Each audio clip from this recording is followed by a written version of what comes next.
আজকের recipe follow করে রেস্টুরেন্টের মতো জুসি অ্যান্ড ট্রেন্ডি চিকেন টিক্কা বাসায় বানাতে পারবেন। একটা প্যানে 2 টেবিল চামচ সরিষার তেলের সাথে 2 টেবিল চামচ বেসন দিয়ে ভালো করে ভেজে নিয়েছি।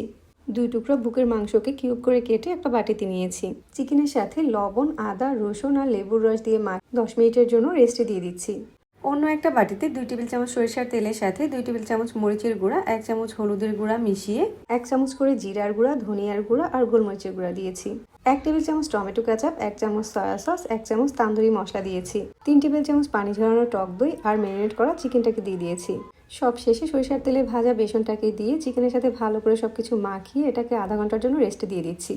জ্বলন্ত কয়লার উপরে তেল দিয়ে বাটিটাকে ঢেকে রাখছি 10 মিনিট। পিসগুলোকে কাঠিতে গেঁথে নিয়েছি।